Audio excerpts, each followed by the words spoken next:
구약 성경에 현대의 교회와 비슷한 모형이 있는가?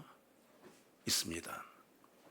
우린 성전을 떠올릴지 모르지만 실제로는 하나님이 가장 먼저 자신의 백성들에게 교회의 의미로 보여주었던 모형이 있습니다. 바로 방주입니다. 구약에 나타난 가장 확실한 신약의 교회의 모형은 바로 노아의 방주입니다.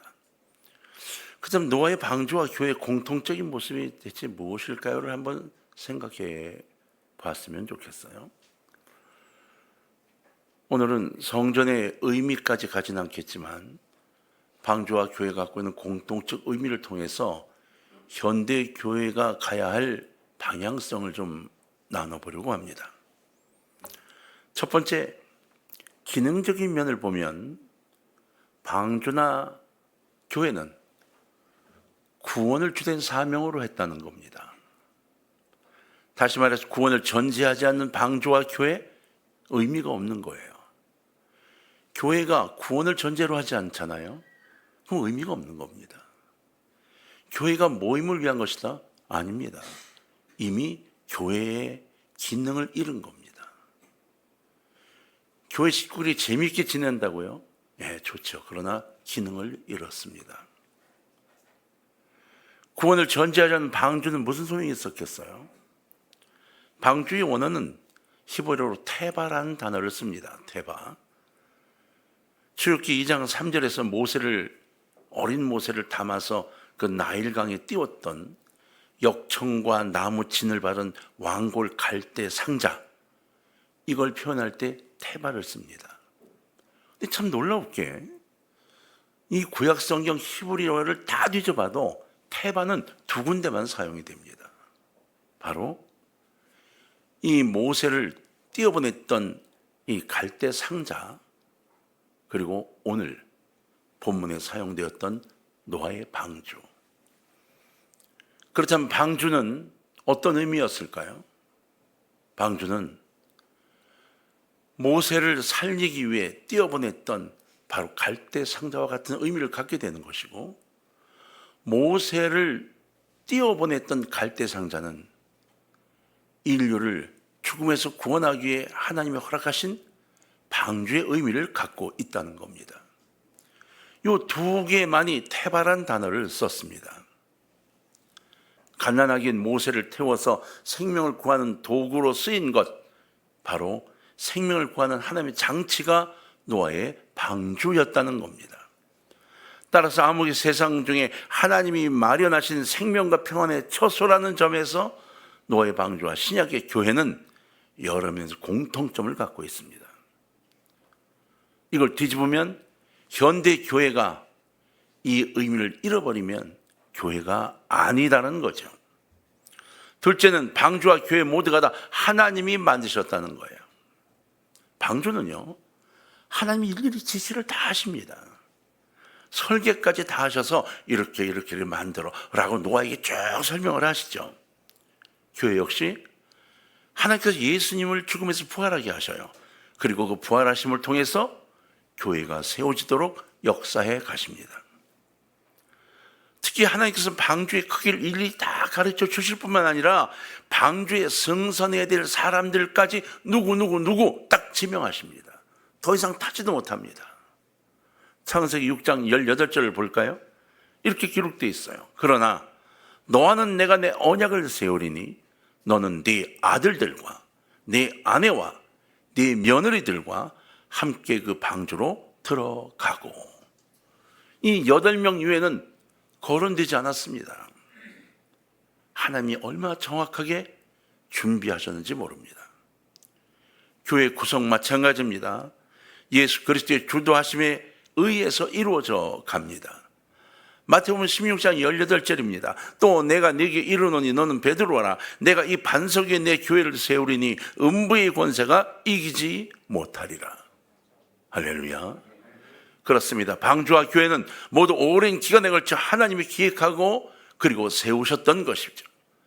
방주를 100여 년 동안 짓게 했던 것처럼 이 교회도 이루어지기에 기나긴 세월을 준비하시고 예수님으로 이 땅에 오셔서 육체가 십자가에 달려 돌아가시고 부활하시고 승천하셔서 많은 이들이 교회로 몰려들도록 만들어 교회를 창설하게 하신 거죠. 맞습니다. 방주나 교회는 하나님이 만드셨습니다. 세 번째, 방주와 교회 모두 누구든지 받아들일 수 있도록 되어져 있는 거예요. 방주 8명만 원래 이랬나요? 아닙니다. 아무나 오라, 아무나 오라고 그렇게 외쳤던 거죠. 아무도 오지 않은 겁니다. 방주로 들어와야 산다고 외쳤지만 안 온 겁니다. 교회도 마찬가지입니다.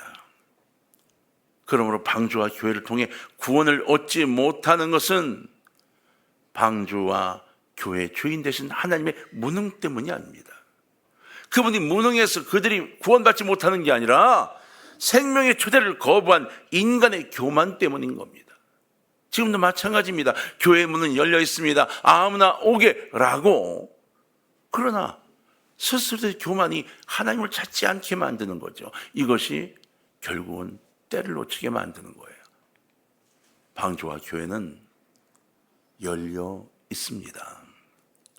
네 번째는 방주가 건설될 때까지 여러분 노아의 홍수가 일어나지 않았다는 겁니다. 세상이 멸망하지 않았다는 거예요. 예수님께서 교회의 완성을 뜻하는 복음, 이 복음이 땅끝까지 전파된 후에야 이 세상도 종말을 맞을 거라고 예언하고 계시죠. 같은 겁니다. 노아의 방주가 다 지어질 때까지 비가 오지 않았습니다. 깊은 샘이 터지지 않았습니다. 홍수가 일어나지 않았습니다. 지금도 마찬가지입니다. 왜 성경이 말하는 마지막이 오지 않냐고요? 아직 때가 아니거든요. 아직 완성이 안 됐거든요. 교회가 완전해지지 않았거든요. 이제 노아의 방주가 완성되어 홍수가 일어났던 것처럼 종말이 다가오고 있는 겁니다. 마태복음 24장 14절입니다. 이 천국 복음이 모든 민족에게 증거되기 위하여 온 세상에 전파되리니 그제야 끝이 오리라. 분명히 말씀하신 거예요. 다섯 번째, 방주와 교회는 모두 하나님이 운영하고 계십니다. 그 옛날 방주 하나님이 운영하셨죠. 지금 교회도 하나님이 운영하십니다. 왜 자꾸 교회가 시끄러질까요? 내가 운영하려고 해서 합니다. 그렇습니다. 목사가 운영하려고 해서 그렇습니다. 장로들이 운영하려고 해서 그렇습니다. 권사들이 운영하려고, 집사들이 운영하려고, 우리가 운영하려고 해서 시끄러워집니다. 여러분, 방주는요 엔진이 없어요. 그렇죠? 그 방주예요. 갈대 상자와 같이 생긴 직사각형의 추진력이 없습니다. 거기다 방향키도 없습니다. 이 방주를 극심한 폭풍우 가운데도 안전하게 운행하셨던 분이 누구신가? 하나님이십니다. 그렇다면 험악한 세상 가운데 영적 전쟁 가운데 있는 이 교회 갈 길을 잃어 헤매는 것 같지만 이 교회를 형통하게 예비하실 분이 누굴까요? 바로 하나님이십니다. 그러면 지금 교회는 하나님을 꽉 붙잡아야 하는 거죠. 근데 점점 갈수록 교회가 하나님을 떠나는 것처럼 보이지 않습니까? 그냥 모임이 돼가고 있지 않습니까? 즐거운 모임. 그래서 교회 성도들을 모으기 위해 수단 방법을 가리지 않는 이상한 형태로 가는 교회들이 많아지기 시작했습니다. 여러분, 노아의 방주가 그랬듯이 교회도 사람들이 원하는 방향으로 원하는 속도로 움직이는 것이 되면 안 됩니다. 그렇게 움직이는 것이 아니어야 합니다. 하나님께서 원하시는 방향과 속도로 움직여야 한다는 것입니다.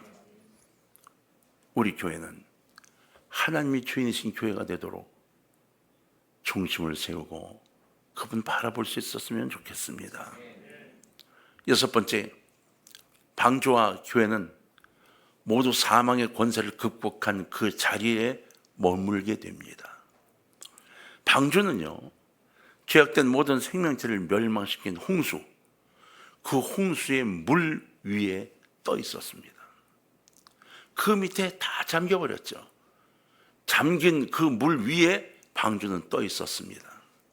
마찬가지로 교회도 예수 그리스도의 은혜로 죽음의 권세를 극복한 거룩한 영혼들이 죄악으로 가득한 세상을 딛고 일어서서 죄인된 이웃들을 구원의 길로 인도하는 복된 모임이 되어져 있는 겁니다. 우리는 위에서 그들을 구원할 손을 내밀고 있어야 하는 거죠. 7번째는 구원받은 노아가 행위보다는 믿음에 의해 구원을 받았듯이 교회 역시 행위가 아니라 오직 예수님의 죄를 속해 주신 대속의 죽음에 대한 믿음으로 구원을 받습니다. 노아는 방주를 지어서 구원받았나요? 아닙니다. 워낙 믿음이 좋아서 당대 의인이라고 해서 그래서 하나님이 야 방주를 만들어 100여 년간이나 만들 수 있었던 원동력은 뭘까요? 믿음입니다. 성경에 보면 하나님이 매일마다 나타나셔서 수고했다 안 하셨습니다. 그 100여 년 긴 세월 동안 하나님의 음성이 들렸다는 기록이 없습니다. 자식들도 답답한 거 있었을지 모르지만 노아는 믿음을 가지고 걸어 나갔죠. 그리고 완공이 된 후 빗방울이 떨어지기 시작합니다. 착각하지 마십시오. 믿음을 보시고 방주를 명령하셨던 겁니다. 우리도 마찬가지 이 시대에 믿음으로 구원을 받고 그리고 그 물속에서 불 속에서 떠들고 있는 그들에게 손을 내밀어야 할 사람들인 겁니다. 제발 여러분 교회 나와 예배드리면서 불 속에서 손들고 있는 그들과 같이 불 속에 있지 않기를 주의 이름으로 부탁합니다. 히브리서 11장 7절을 볼까요? 믿음으로 노아는 아직 보지 못한 일에 경고하심을 받아 경외함으로 방주를 예비하여 그 집을 구원하였으니 이로 말미암아 세상을 정죄하고 믿음을 쫓는 의의 후사가 되었느니라. 노아는 이런 사람이었습니다. 여러분 이렇게 우리가 살펴본 것처럼 교회와 깊은 관련이 있었던 방주가 현재 교회에서 줄 수 있는 중요한 교훈 중에 하나 바로 방주가 사람을 구원했을 뿐 아니라 구원받은 자의 삶도 바꾸었다는 것을 강조하고 가르치고 있어요. 하나님께서요 방주로 인한 구원 이후에 다시 주신 명령이 뭔지 아십니까? 자, 방주에서 살아났습니다. 그들에게 무엇을 명령하셨나요? 자, 이제 마음대로 살아라? 아닙니다. 생육하고 번성하고 땅에 충만하고 땅을 다스리라는 것이었습니다. 노아는 이제 홍수가 거친 아라산에 멈춰선 방주의 문을 열어야 했습니다. 그리고 나와야 했어요. 세상을 개척하기를 시작했습니다. 그냥 방주에 있지 않았습니다. 여기서 분명해진 사실이 있어요. 방주는요 꼭 필요한 것이 맞아요. 방주가 없으면 죽습니다. 그러나 방주 역할을 다한 방주에 그냥 여기가 좋사오니 앉아있으면 안 된다는 겁니다. 이것이 방주가 갖고 있는 아주 중요한 교훈입니다. 방주에서 지난 오랜 세월을 지내서 1년을 넘어 지냈습니다. 그래서 여기가 좋아졌습니다. 이제 편안해졌습니다. 그냥 여기가 좋사오니요? 아닙니다. 그들은 나와야 했습니다. 필요한 것이 맞지만 그러나 영원히 머물러 있을 것이 아니었다는 것입니다. 홍수가 끝난 후에 노아의 방주는 텅텅 비어 있었습니다. 실려있던 모든 생물도 다 나와서 기어다니는 거북이까지 나와서 다 흩어졌습니다. 노아의 자손들도 마찬가지 다 나오게 되죠. 우리가 앞에서 살펴봤듯이 노아의 방주는 교회론적으로 해석될 수 있어요. 쉽게 말하면 노아의 방주는 예수 그리스도의 몸된 교회의 그림자입니다. 방주 안에 들어왔던 노아와 그의 자녀들 그리고 모든 생물들이 홍수 심판에서 구원을 받은 것처럼 구원자 되신 예수 그리스도의 몸된 교회 안에 있는 사람들, 이 사람들만이 영원한 심판에서 구원을 받을 수 있다는 겁니다. 정말로 주님을 가슴에 품고 있는 그들이 구원을 받을 수 있는 겁니다. 그런데 교회를 노아의 방주에 비유하여 구원의 방주라고 부르는 경우에 아주 중요한 사실 한 가지를 빠뜨려서는 안 됩니다. 그것은 방주가 노아와 그의 가족들 그리고 모든 생물을 홍수 심판에서 구원받도록 해준 것은 사실이지만 홍수 후의 방주는 그냥 비워버려야 했다는 겁니다. 그냥 채워져 있으면 안 된다는 겁니다. 그 안에 어떤 동물도 있으면 안 됩니다. 쌍쌍이 나아가 그 번식을 해야 했던 거죠.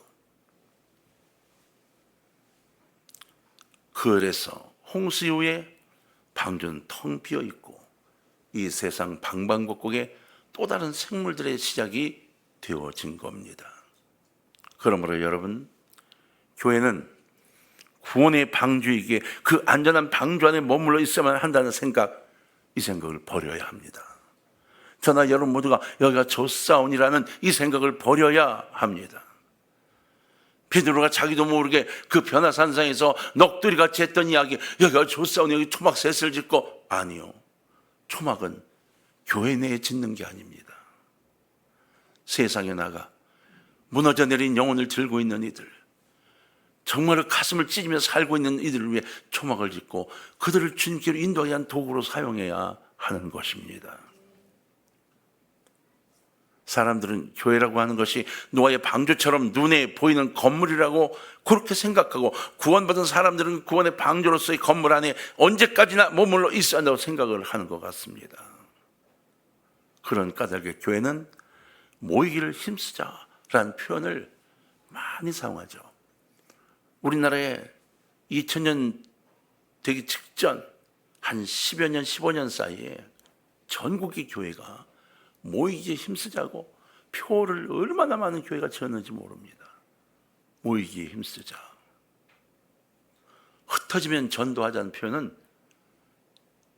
머리에 잘 남지가 않았습니다. 여러분, 모이기에 힘쓰자. 교회 건물 안에 교인들을 꽉 붙잡아 두기에 안간힘을 썼던 이 시대의 교회들, 아니요, 제발 방주는 비어야 합니다. 이 안에서 생명을 얻고, 이 안에서 훈련받고, 이 안에서 은혜를 받고, 그리고 나아가 역할을 감당하고 또다시 모여 하나님을 만나고 또 나아가 역할을 감당해야 한다는 것이죠. 현대 교회요, 교회 안에서 자기의 축제들만의 길들여져 가고 있어요. 자기들끼리. 여러분, 제가 지난주에 그런 말씀을 드렸지만 우리는 아주 묘한 머리를 갖고 있어요. 그래서 이렇게 말한다고 했잖아요. 왜 초대교회는 일주일에 한 번 모였는데 현대교회가 그렇게 여러 번 모여? 한 번만 모이면 되지. 난 주일에 한 번만 가. 이렇게 말하는 사람이 있다 그랬어요. 근데 왜 시간은 얘기하지 않을까요? 초대교회는 새벽에 모였어요. 밤까지 예배를 드렸어요. 하루 종일 예배를 드렸어요. 만찬을 즐겨가며 예배 드렸고, 하루 종일 찬양하고 영광 돌리고 기도하고 간증을 듣고 설교를 들었어요. 지금은 기껏해 1시간 아닙니까? 우리는 교묘하게 사탄의 이야기처럼 말하고 삽니다. 아니에요. 정말로 하나님께로 돌아와서 야금을 내려놓고 순수한 심정으로 주 앞에 무릎 꿇고 교회에 모여 여기가 좋사오니 라고 위안을 받는 것이 아니라 여기서 새로운 구원을 얻고 힘을 얻고 나아가 무엇인가 할 수 있는 능력의 사람들이 되어져야 한다는 것입니다. 여러분, 문제가 있는데 현대교회의 문제가 바로 이겁니다. 교회 내에서는 뭐가 되는 것 같습니다. 복탁복탁 뭐가 되는 것 같습니다. 그런데요, 교회 건물 밖으로 나가기만 하면 영적 싸움에서 늘 참패를 당하는 영적으로 무능한 사람들, 교회 안의 신앙의 모습과 교회 밖의 삶의 모습이 전혀 다른 위선적인 사람들, 세상을 변화시키지 못하는 무기력한 사람들, 예수 그리스도의 생명을 보여주고 또 그 생명의 복음을 알지 못하는 사람에 전하는 역할을 해야 하는 우리임에도 불구하고 그렇지 못한 나약한 사람들이 되어버리고 있다는 겁니다. 그저 주일이나 어떤 예배 한번 참석하는 거로 내 모든 역할이 다 끝났다고 생각하는 거죠. 노아의 방주 사건은 구원에 있어서 하나님의 주권을 분명히 알려줍니다. 하나님께서 닫으신 방주의 문은 그 누구도 열 수가 없어요. 하나님이 열어놓은 건 닫을 수가 없고 닫은 건 열 수가 없습니다. 그래서 하나님의 명령에 먼저 방주에 들어갔던 노아와 그의 가족들만이 홍수에서 구원을 받을 수 있었습니다. 하지만 그것으로 끝이 난 것이 아닙니다. 우리는 대홍수가 끝난 후에 하나님께서 노아의 가족들과 생물들 모두를 방주에서 나오게 하셨다는 사실을 기억해야 합니다. 하나님께서 노아와 그의 가족들에게 홍수 후에도 계속해서 방주에 머무를 것을 허락하시질 않았어요. 하나님께서 노아와 그의 자녀들에게 자녀를 많이 낳아서 온 땅에 두루두루 퍼지고 거기서 번성하라고 말씀하셨던 것을 기억하시기를 바랍니다. 방주로 말미암아 구원받은 노아와 가족들은 자신들을 구원받게 한 방주에 계속 남아 있었던 것이 아니라 대홍수 심판으로 말미암아 텅 비어버린 이 세상 구석구석으로 퍼져나가 그 땅을 정복하고 거기서 하나님을 바라보는 하나님의 백성들로 가득 차도록 번성하는 것을 기대하셨던 겁니다. 이런 사실이 방주의 모형을 따르고 있는 교회에 주는 교훈인 겁니다. 그럼 지금 교회는 어떻게 해야 될까요? 맞습니다. 방주에 주셨던 하나님의 명령이 지금 우리에게도 똑같이 주어짐을 기억해야 합니다. 하나님께서 세우신 교회 문이 닫힌 후에 그 안에서만 사람들이 우글우글되는 그런 고립적이고 폐쇄적인 방주 아닙니다. 교회는 하나님의 문을 닫아서 요 안에 복닥거리고 살아야 된다고요? 아닙니다. 여러분 기억하십니까? 1980 몇 년입니까? 그 주님 오신다고 해가지고 난리가 났던 적이 있죠. 그들이 전부 문을 걸어 잠갔습니다. 그러나 주님 오시지 않았죠. 그래서 얼마나 기독교계가 흔들렸었는지 모릅니다. 아닙니다. 교회는 그런 곳이 아닙니다. 교회는 문을 꽁꽁 잠가두는 곳이 아닙니다. 교회는 열려있는 곳이 되어야 합니다. 들어오고 나갈 수 있는 자유로움이 있어야 합니다. 영적 자유로움에 도전력이 있어야 된다는 거죠. 여러분, 그래서 세상 구석구석으로 퍼져나가 거기서 소금이 되고 빛이 되고 생명의 복음을 전하고 세상을 변화시키고 하나님 나라를 이루도록 하는 비어있는 방주가 되어야만 하는 겁니다. 지금 우리는 이 방주가 어떻게 되어 있나요?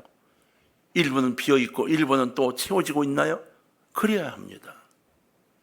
꽉꽉 채워져 우리끼리 이곳저곳에 모여서 즐기는 교회가 되면 교회는 교회가 아닌 것입니다.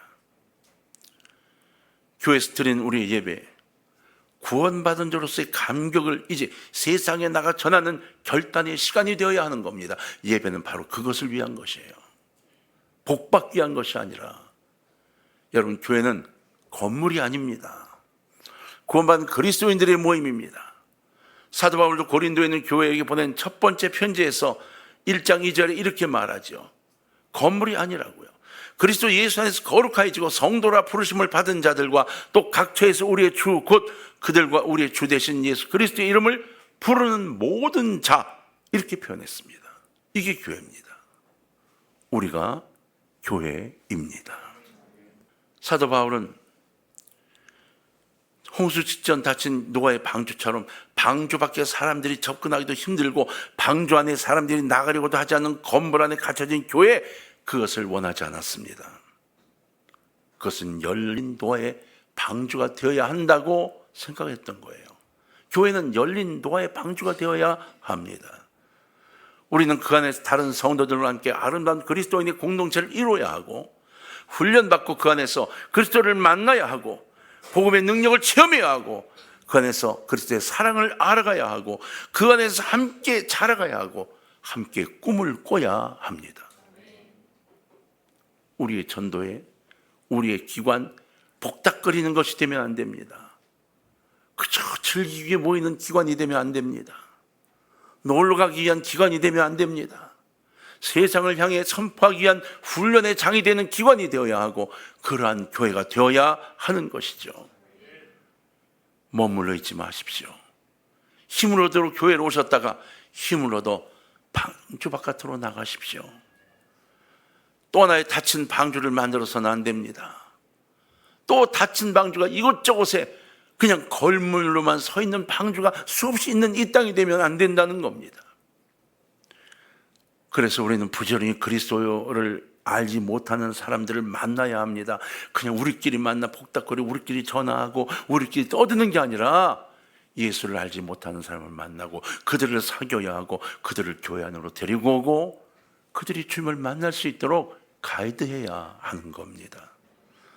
닫혀진 노아의 방주는 8명의 사람, 그 사람만 구원했습니다. 그죠? 맞습니다. 노아의 아내, 그리고 아들들, 며느리들, 그 8명만 구원했어요.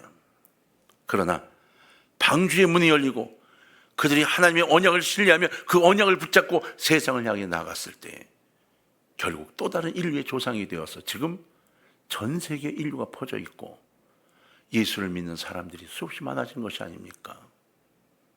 사랑하는 성도님들, 이제 다른 데는 모르겠지만 우리 교회만이라도 이곳에서 드리는 예배가 세상을 향해 굳게 닫힌 방주가 아니라 활짝 열린 방주가 되도록 애쓰는 예배가 될 수 있기를 소원합니다. 우리 모두가 다 열린 방주에서 세상을 향해 선포하고 나아가 그들을 구원의 길을 인도하는 아름다운 씨앗들이 되었으면 좋겠습니다. 이 산지는 하나님이 우리에게 주셨습니다. 주님 불끈지고 승리하는 삶이 우리에게 있기를 주의 이름으로 축원합니다.